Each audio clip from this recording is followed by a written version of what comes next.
ದಾಂಪತ್ಯ ಜೀವನ ಮತ್ತು ಗಂಡು ಹೆಣ್ಣಿನ ಸಂಬಂಧ ಸ್ವರ್ಗದಲ್ಲಿಯೇ ನಿಶ್ಚಯವಾಗುತ್ತದೆ ಎಂದು ಜನರು ಹೇಳುತ್ತಾರೆ. ಮದುವೆಯ ನಂತರ ಒಬ್ಬರನ್ನೊಬ್ಬರು ಅರ್ಥ ಮಾಡಿಕೊಂಡು ಒಬ್ಬರಿಗಾಗಿ ಇನ್ನೊಬ್ಬರು ತ್ಯಾಗ ಮತ್ತು ಹೊಂದಾಣಿಕೆಯಿಂದ ಬದುಕಬೇಕು.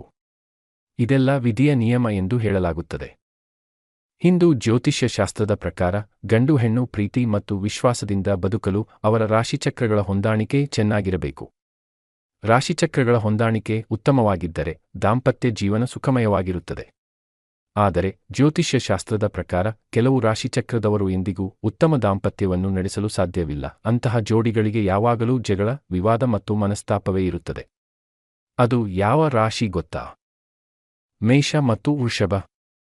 ಈ ಎರಡು ರಾಶಿಗಳ ಜನರು ಸಾಮಾನ್ಯವಾಗಿ ತುಂಬಾ ಹಠಮಾರಿಗಳು ಮತ್ತು ವಾದ ಮಾಡುವ ಸ್ವಭಾವದವರು.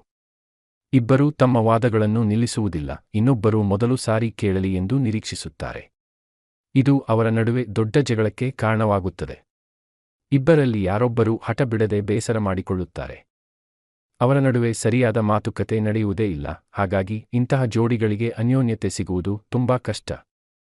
ವೃಷಭ ಮತ್ತು ಧನು. ಈ ಎರಡು ರಾಶಿಗಳ ನಡುವೆಯೂ ಪ್ರೀತಿಯ ಹೊಂದಾಣಿಕೆ ಇರುವುದಿಲ್ಲ. ವೃಷಭ ರಾಶಿಯವರು ಸರಳ ಮತ್ತು ಶಾಂತಿಯುತ ಜೀವನವನ್ನು ಇಷ್ಟಪಡುತ್ತಾರೆ. ಆದರೆ ಧನು ರಾಶಿಯವರು ಇದಕ್ಕೆ ವಿರುದ್ಧವಾಗಿರುತ್ತಾರೆ.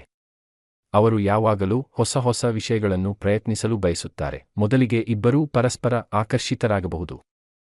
ಆದರೆ ದೀರ್ಘಕಾಲದವರೆಗೆ ಇಬ್ಬರೂ ಹೊಂದಾಣಿಕೆ ಮಾಡಿಕೊಳ್ಳಲು ತುಂಬಾ ಕಷ್ಟಪಡುತ್ತಾರೆ.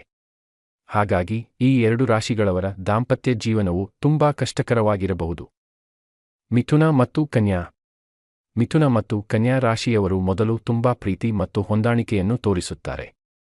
ಆರಂಭದಲ್ಲಿ ಅವರಿಬ್ಬರೂ ಒಬ್ಬರಿಗೊಬ್ಬರು ಬಿಟ್ಟಿರಲಾರದಷ್ಟು ಹತ್ತಿರವಾಗಿರುತ್ತಾರೆ. ಆದರೆ ಮದುವೆಯ ನಂತರ ಅಥವಾ ಕೆಲವು ದಿನಗಳ ನಂತರ ನಿಜವಾದ ಸಮಸ್ಯೆಗಳು ಶುರುವಾಗುತ್ತವೆ. ಮಿಥುನ ರಾಶಿಯವರು ಕನಸುಗಳ ಲೋಕದಲ್ಲಿ ಬದುಕಲು ಇಷ್ಟಪಟ್ಟರೆ, ಕನ್ಯಾ ರಾಶಿಯವರು ವಾಸ್ತವಕ್ಕೆ ಹೆಚ್ಚು ಒತ್ತು ನೀಡುತ್ತಾರೆ. ಅವರ ಈ ವೈಯಕ್ತಿಕ ವ್ಯತ್ಯಾಸಗಳು ಹೊಂದಾಣಿಕೆಗೆ ಅಡ್ಡಿಯಾಗುತ್ತವೆ. ಅವರು ಎಷ್ಟೇ ಪ್ರಯತ್ನಿಸಿದರೂ ಒಬ್ಬರಿಗೊಬ್ಬರು ಹೊಂದಿಕೊಳ್ಳಲು ಕಷ್ಟಪಡುತ್ತಾರೆ. ಕರ್ಕ ಮತ್ತು ಕುಂಭ. ಕರ್ಕ ರಾಶಿಯವರು ಬಹಳಷ್ಟು ಭಾವನಾತ್ಮಕ ಜೀವಿಗಳು. ಅವರಿಗೆ ತಮ್ಮ ಭಾವನೆಗಳನ್ನು ಅರ್ಥ ಮಾಡಿಕೊಳ್ಳುವ ಮತ್ತು ಪ್ರೀತಿ ತೋರಿಸುವವರು ಬೇಕು. ಆದರೆ ಕುಂಭ ರಾಶಿಯವರು ಹೆಚ್ಚು ಸೂಕ್ಷ್ಮ ಮತ್ತು ಭಾವನಾತ್ಮಕ ಜನರನ್ನು ಇಷ್ಟಪಡುವುದಿಲ್ಲ. ಅವರು ಸ್ವತಂತ್ರವಾಗಿರುವ ಜನರಿಗೆ ಹೆಚ್ಚು ಗೌರವ ನೀಡುತ್ತಾರೆ. ಕರ್ಕ ರಾಶಿಯವರು ಸಂಬಂಧದಲ್ಲಿ ಹೆಚ್ಚು ಭಾವುಕರಾಗಿ ಅಂಟಿಕೊಳ್ಳಲು ಬಯಸುತ್ತಾರೆ. ಇದು ಕುಂಭ ರಾಶಿಯವರಿಗೆ ತೊಂದರೆ ನೀಡುತ್ತದೆ. ಹಾಗಾಗಿ ಇವರ ನಡುವಿನ ದಾಂಪತ್ಯ ಮತ್ತು ಪ್ರೀತಿಯು ತುಂಬಾ ಕಹಿಯಾಗಿ ಮತ್ತು ಬೇಸರದಿಂದ ಕೂಡಿರುತ್ತದೆ. ಸಿಂಹ ಮತ್ತು ವೃಶ್ಚಿಕ. ಸಿಂಹ ಮತ್ತು ವೃಶ್ಚಿಕ ರಾಶಿಯವರು ಬಹಳ ಆಕರ್ಷಕವಾಗಿ ಒಂದಾಗುತ್ತಾರೆ. ಆರಂಭದಲ್ಲಿ ಅವರಿಬ್ಬರೂ ಒಬ್ಬರಿಗೊಬ್ಬರು ವಿಶೇಷ ಪ್ರೀತಿ ಮತ್ತು ಆಸಕ್ತಿಯನ್ನು ತೋರಿಸುತ್ತಾರೆ. ಆದರೆ ದಿನಗಳು ಕಳೆದಂತೆ ಅವರ ಸ್ವಾರ್ಥ ಭಾವನೆಗಳು ಮತ್ತು ವೈಯಕ್ತಿಕ ಆಸಕ್ತಿಗಳು ಹೊರಬರುತ್ತವೆ. ಇಬ್ಬರೂ ಯಾವುದೇ ವಿಷಯದಲ್ಲಿ ರಾಜಿ ಮಾಡಿಕೊಳ್ಳಲು ಸಿದ್ಧರಿರುವುದಿಲ್ಲ. ಸದಾ ಒಬ್ಬರಿಗಿಂತ ಇನ್ನೊಬ್ಬರು ಮೇಲು ಎಂದು ತೋರಿಸಲು ಜಗಳವಾಡುತ್ತಾರೆ. ತಮ್ಮ ಪ್ರೀತಿಯನ್ನು ಉಳಿಸಿಕೊಳ್ಳಲು ಯಾರೂ ಸೋಲಲು ಇಷ್ಟಪಡುವುದಿಲ್ಲ. ಹಾಗಾಗಿ ಇವರ ದಾಂಪತ್ಯ ಜೀವನವು ಬಹಳಷ್ಟು ಕಹಿ ಅನುಭವಗಳಿಂದ ಕೂಡಿರುತ್ತದೆ.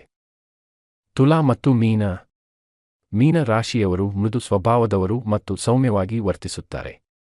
ಆದರೆ ತುಲಾ ರಾಶಿಯವರು ಯಾವಾಗಲೂ ಎಲ್ಲವೂ ಸಮತೋಲನದಲ್ಲಿರಬೇಕು ಮತ್ತು ಸಂಗಾತಿ ತಮ್ಮ ನಿರೀಕ್ಷೆಯಂತೆ ಇರಬೇಕು ಎಂದು ಬಯಸುತ್ತಾರೆ. ತುಲಾ ರಾಶಿಯವರು ಹೆಚ್ಚು ಬಹಿರಂಗವಾಗಿ ವ್ಯವಹರಿಸಿದರೆ, ಮೀನ ರಾಶಿಯವರು ಸ್ವಲ್ಪ ನಾಚಿಕೆ ಸ್ವಭಾವದವರಾಗಿರುತ್ತಾರೆ. ಈ ಎರಡು ರಾಶಿಗಳ ಜನರು ಕೆಟ್ಟ ನಿರ್ಧಾರಗಳನ್ನು ತೆಗೆದುಕೊಳ್ಳುವ ಮೂಲಕ ತಮ್ಮ ಜೀವನವನ್ನು ಬೇರೆ ದಿಕ್ಕಿನಲ್ಲಿ ಕೊಂಡೊಯ್ಯಲು ಬಯಸುತ್ತಾರೆ. ಹಾಗಾಗಿ ಈ ಎರಡು ರಾಶಿಗಳ ದಾಂಪತ್ಯವು ಎಂದಿಗೂ ಸುಖ ಅಥವಾ ಸಂತೋಷದಿಂದ ಕೂಡಿರಲು ಸಾಧ್ಯವಿಲ್ಲ.